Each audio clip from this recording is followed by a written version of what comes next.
budget process. And then just to go through a couple of the other funds, the operations fund, the total amount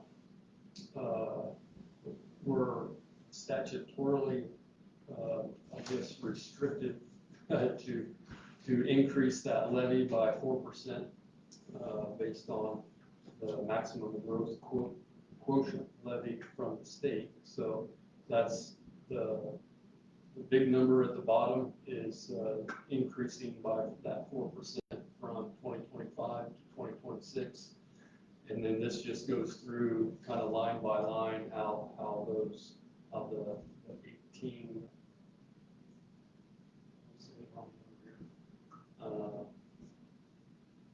the total budget is divided up into those line items and how they compare to what those numbers were in 2025. Not too many big differences. Kind of that top line is probably the biggest one, and that's just moving some of those dollars from maybe those preliminary costs that were anticipated in 2025 for the projects themselves to 2026, with those being reduced some. And then kind of the easy one is the rainy day fund.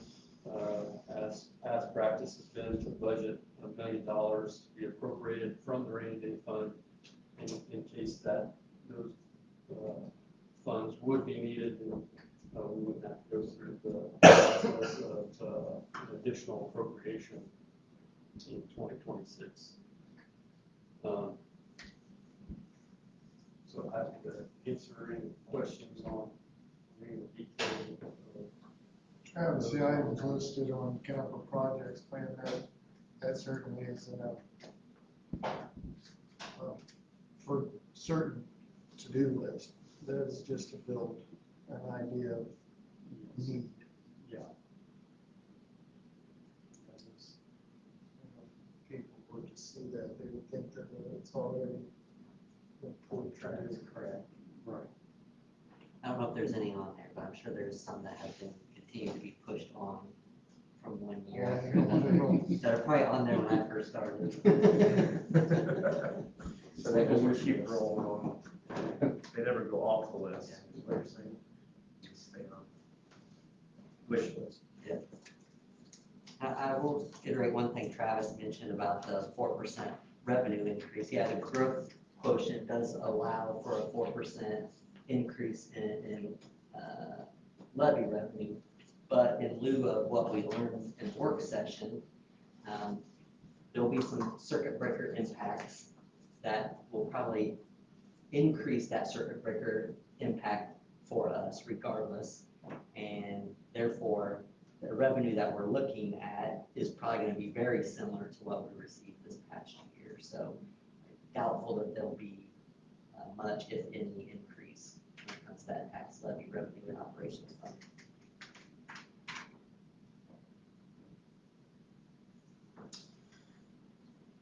All right.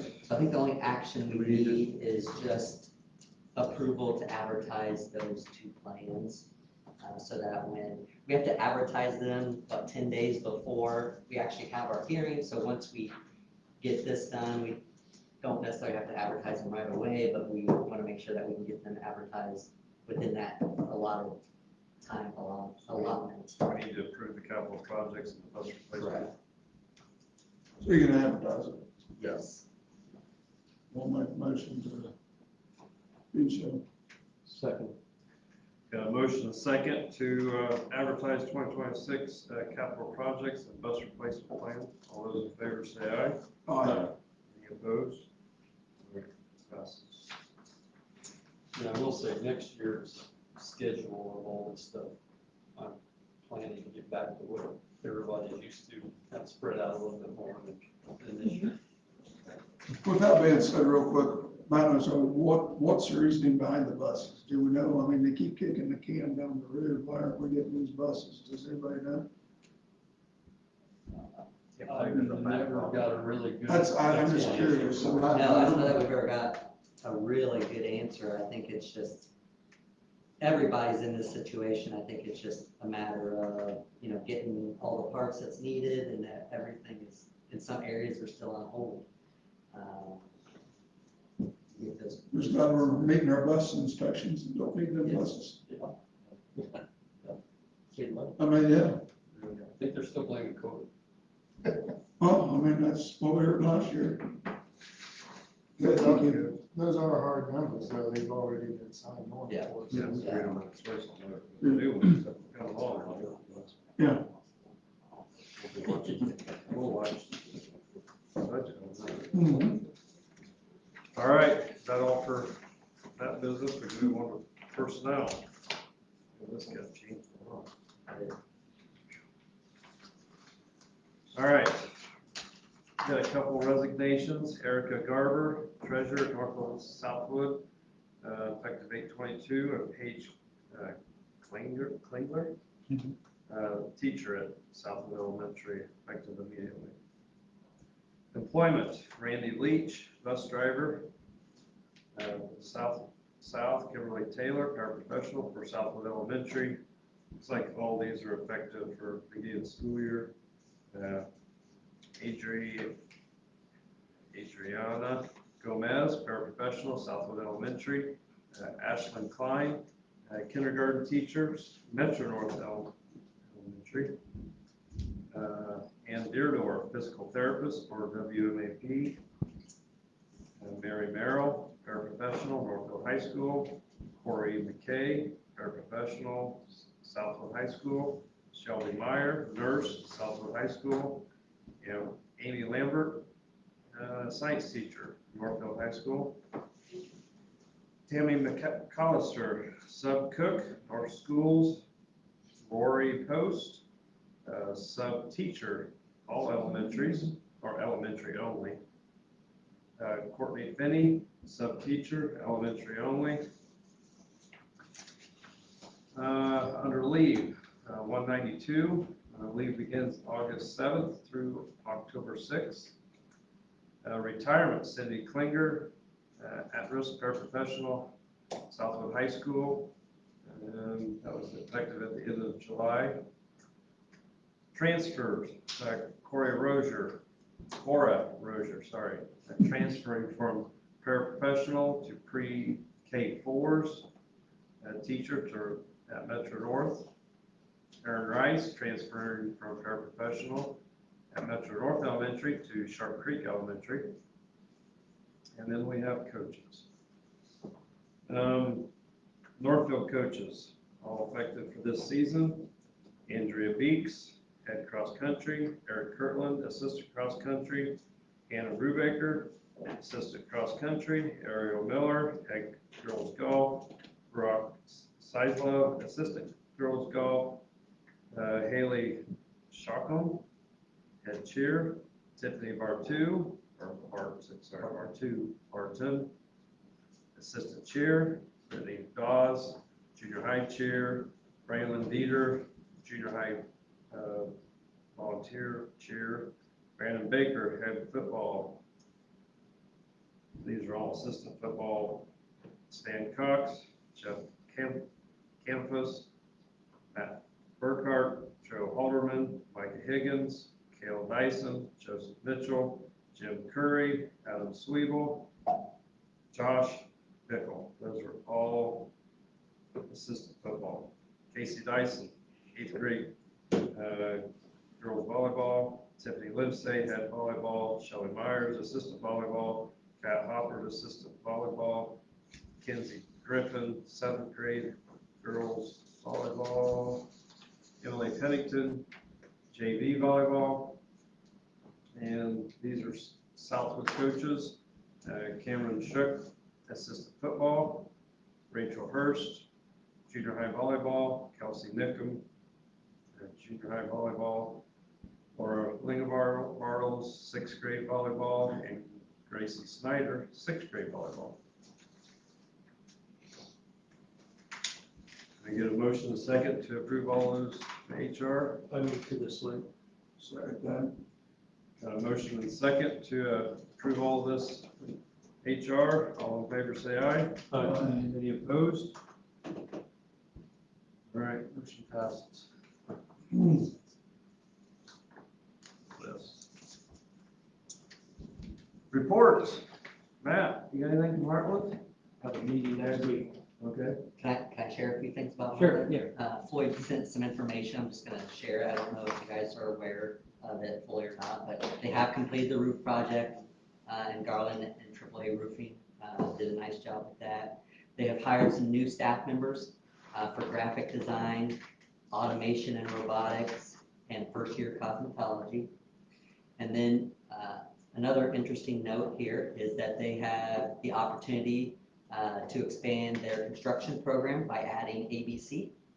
And ABC is the start of an apprenticeship program through construction where students can start the process of an apprenticeship into a journeyman program. Students will also be able to earn dual credits through Vincennes.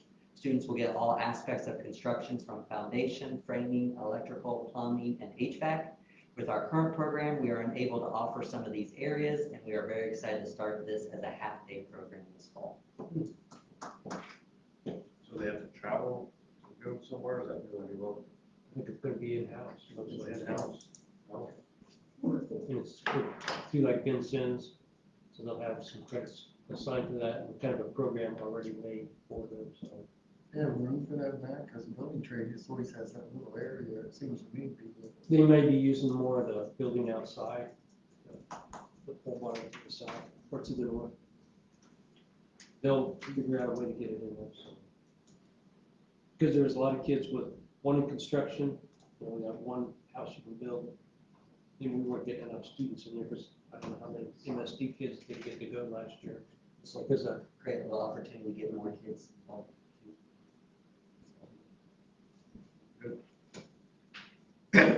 All right, superintendent report. Yeah, a couple of things here. First off, we talked about walls a little bit last time, so we're gonna talk a little bit about them again today, a little bit more specifically on a couple of them. The first one is House Bill Act 1002. It made a variety of adjustments to educator evaluation plans, including removing the requirement that schools use a designation of highly effective, improvement necessary, or ineffective for each certified employee. School corporations are still required to develop or adopt an annual educator performance evaluation plan that is not subject to collective bargaining for each certified employee. This plan must be posted on the school corporation's website. These changes became effective July 1, 2025. And so for this year, we're going to continue the same evaluation plan that we have, just because of the timing of everything, and we'll figure out if we want to make any changes for next year or not. Also, as part of that new law, we need to provide the school board with an evaluation plan aggregate before August 15th. So that's 3 days away. And so for last year's, we evaluated 148 certified staff. 70% of those staff members fell into the highly effective category, and 30% of those staff members fell into the effective category. And so I have a breakdown by building. I don't know that if we have to get into that great a detail, but for Metro North, we evaluated 20 staff members. For Northfield, we evaluated 34. For Sharp Creek, 17. For Southwood High School, we had 33. For Southwood Elementary, we had 30. And for Whites, we had 14 certified staff members that were evaluated. So we met that law. Next, I'd like to recognize and thank Laura for all of her hard work. I don't know, I gave you guys all a copy of our year-end review magazine. I asked her for a reminder that this was sent out to all residences in our district and Wabash City's district. Those at minimum, there were probably more zip codes that cross over. And so it was based off of zip codes, basically, on how those were sent. But she did a very nice job of highlighting several positive experiences and things that happened over this past school year. So she did a very nice job. I think we highlighted that she had won an award for last year's magazine, and so she set the bar pretty high for herself, so we'll see where this magazine evolves. But we appreciate Laura and all her work and effort that went into this magazine. And then last but not least, you mentioned this at the beginning, Scott, but we start school tomorrow, so we'll have lots of wonderful, excited faces walking into our buildings, ready to learn. And so we had a good opening day on Monday with our teachers, and then today they had time to prepare and get ready for their classrooms. So looking forward to tomorrow. That's all I have. Tim? Yeah, first, let's go with, I'm working the video, and so we need to apologize, it was a little technical, difficult to get in, but we're up and live. I have Laura Lange Bartles confirming that we're good, so if there's a question, it was the operator error, not the technology. Surely, It's hard to believe, it's hard to believe. So first in the board packet, I gave you, we got some College Board materials from our AP students, and I also included our ICC graduates. And so I don't know if it's worth taking the time to read those names out loud, but it certainly is a very big accomplishment. And so we work really hard, even though we're a small school, to offer unique opportunities for each kid. And so some kids, the dual credit path makes sense. Some kids, it's a blend. And some kids, it's not even college, it's straight school. And so we try very hard to respect all of those. So if you'll start at the top, Chris. So all of those kids walked out of their high school career, those are all seniors who graduated in May, with at least 1 year of college under their belt. And this is through the Indiana College Corps, which is set up by the state of Indiana. We partner with Indiana University at Kokomo to cover most of those classes. And so,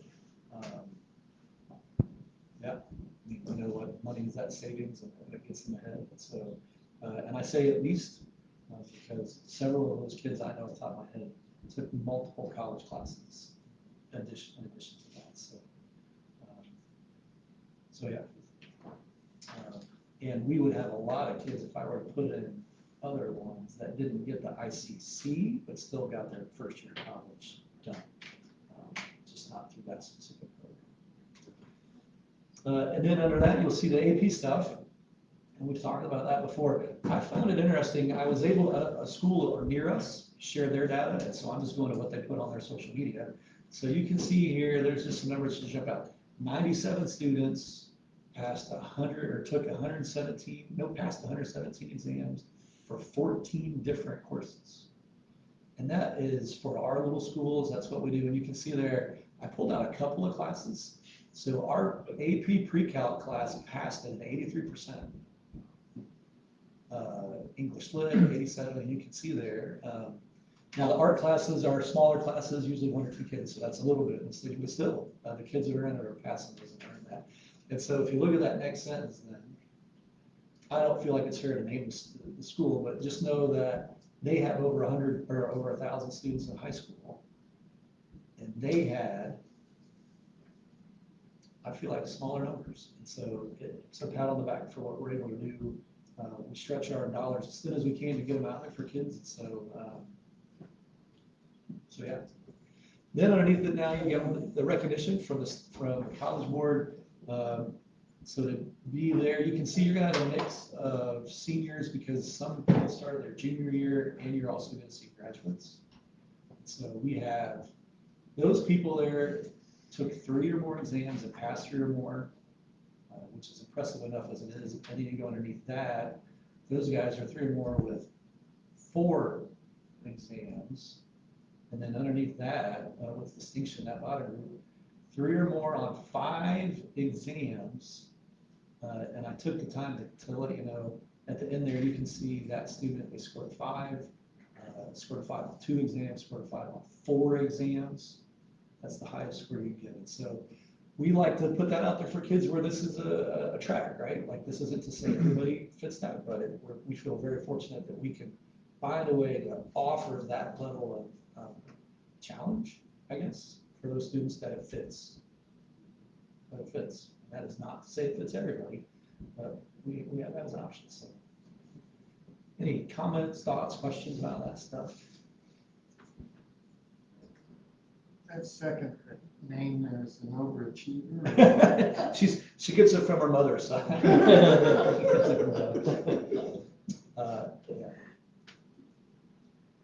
Yeah. And now I can speak to that as a dad. Some of those are going to transfer for credits. Some of those she's not going to take for credits because it's in her major. Like there's a whole, it's very complicated. But I feel like I know she's going to do well in school because she was able to demonstrate that. So that's the beauty of AP. Like you got to pass the test. So you got to have some kind of skill to that. But we're carrying 5. He scored 5s on 4 of them. So yeah. Yep. And I'm glad we do that right after Harvard. I want to keep preaching it. Like, we have kids who go to trade school and make great money and have great lives, and they don't need to do that. But we have this option for where it does fit, right? And so I feel like I wish those guys at the state, Jeff, would hear us. We don't really need to consolidate. We're offering stuff for trade kids, Heartland kids, AP kids, dual credit kids. We'll find a way to make that work. Now, you can choose to stay with me till about 9 a.m. tomorrow. Or I'm just going to have to hold off and bait you with this. I just got an email. We've been waiting on IRE results, and I've been tempting you. I said we got really good IRE results. I just can't show it. Well, we are under embargo. It says until the State Board of Education votes on these numbers tomorrow at 9. So I can't share like specifics without getting fired because we're on social media. Like people will sell me out. But I can tell you that one of our schools passed at 100%. Every third grader took the test. And the other of our schools passed at 98.5%, which puts them both highest in the area. And as a district, we'll finish across the state in public school districts. It's tough because like charter schools are considered their own district, and so they might test 8 kids or 9 kids. So there's quite a slew of those. So if we just look at public schools, MSD will finish, it looks like, top 5 in the state as far as the IRE pass rate. And we tested, according to these numbers, over 130 students. And so it's just tomorrow at 9, be on your phone, Kevin. I'll put it out on Instagram. Let's see that. You may have to remind me. So just real excited, excited to see those things. Well, and that goes to our teachers and making sure that every kid is getting the attention they need. Some kids don't need as much attention because they're coming to school and knowing how to read, but not all are able to do that. And this is a credit to our principals and teachers and staff to make sure that they're all getting what they need. Absolutely. And I would say even families. We have good families that value that. So it takes a lot to raise a child. So, for sure.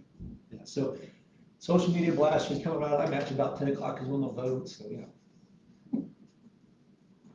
Thank you. Thanks, Ted. All right, I guess we'll move on to new business. You want me to speak to this? Yeah. Okay, so according to the Indiana code, we've done this in the past, is that we have to have a public hearing before we can start formal bargaining. Formal bargaining can't happen anyway until September 15th. But we will start some informal talks. But anyway, just to align with where we did this last year, we would just open up for public comments related, anything to formal bargaining, which would be only related to salary and benefits of teachers. Comments or any questions? I just opened. I opened it. Any questions? Any comments? Or how that's done? Now Steve's got a lot of questions. Yeah, a lot of questions. Retirement, he has too much to think about.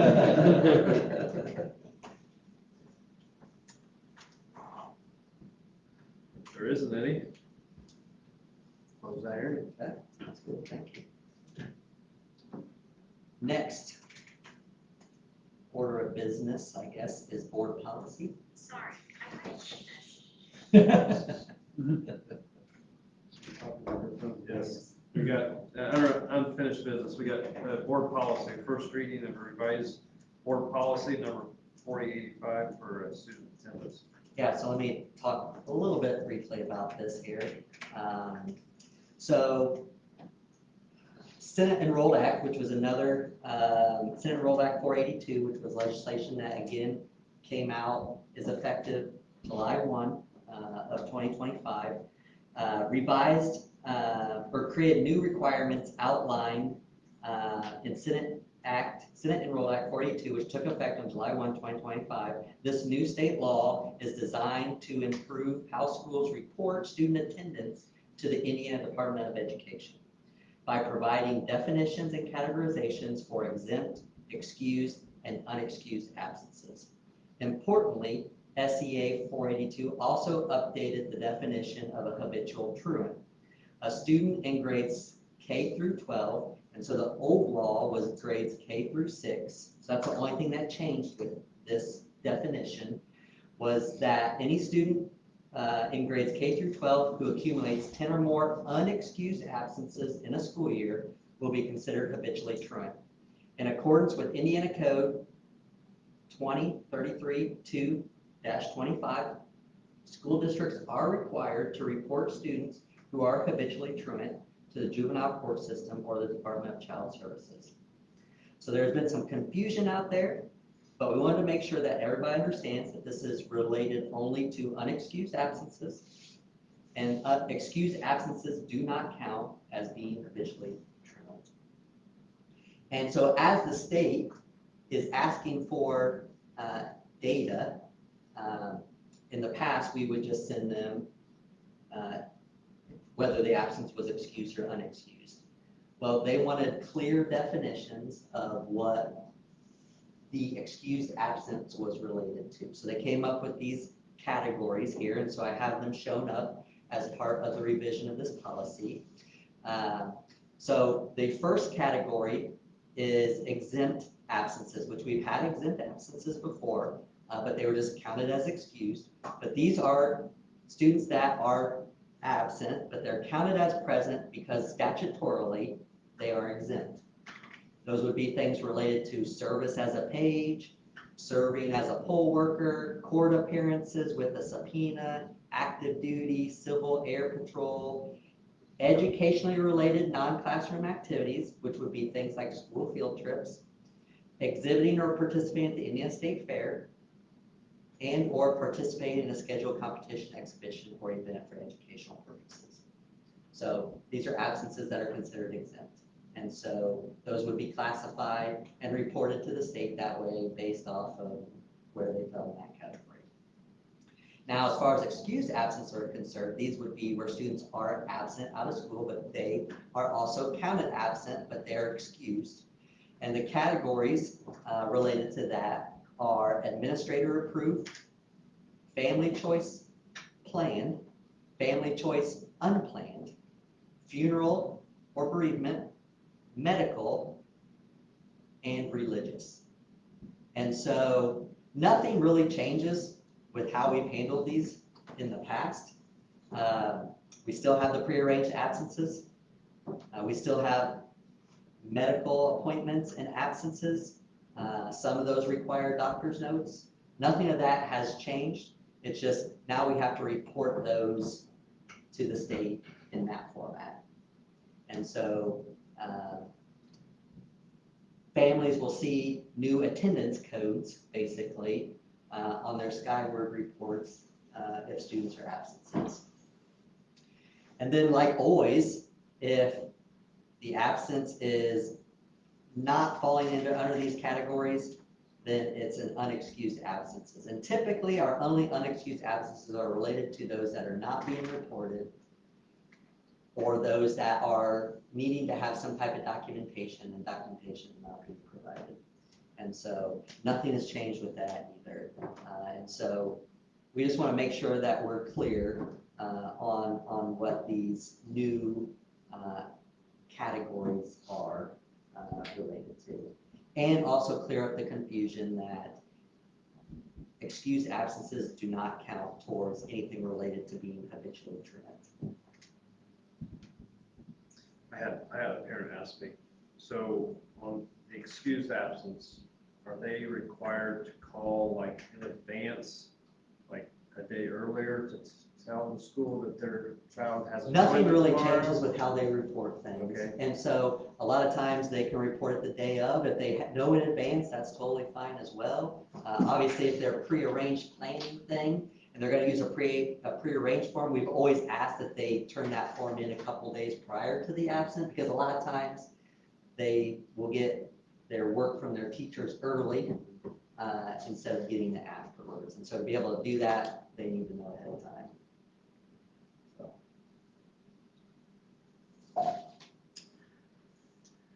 So now, I know this requires 2 readings typically, and talking a little bit with Josh, we feel like that's probably still okay to continue to do the first reading now and the second reading at our next board meeting. However, I would like to get information out to parents tomorrow since school starts, just so that they're aware of these updates. So that is my plan, is that we'll have our first reading tonight. Tomorrow, I'll get this information out to the parents, and then we'll officially approve it at the next board meeting. That's all right. Yeah, that sounds right. And with it being a state law, in some sense superseded by the state law, regardless of what we're doing. Any concerns or anything about that? Anything there? Is this a change then in this bold printed? Yep. So Okay. there is a new law, that, as part of the law that came out, which we didn't do this anyway because it seemed counterproductive, but it does say that students cannot be suspended or expelled because of habitual truancy or being chronically absent. But it's only for this school year. It says for only the 25-26 school year. So if they want to keep that in the law, they'll have to come back and do it again. So this is only a 1-year deal in that What's the section. consequences of being habitually truant? So we have to have a truancy prevention procedure, and so that is our procedure, which we have had. So basically what happens is after they've had 5 unexcused absences, then by law, we're required to have a meeting with the parents and student, and we can bring other parties involved, and we have to come up with a plan to reduce them getting more unexcused absences. And so then at that point, it's to try to prevent them from getting to the 10, because after the 10, then we're legally required to report those unexcused absences to DCS and juvenile probation.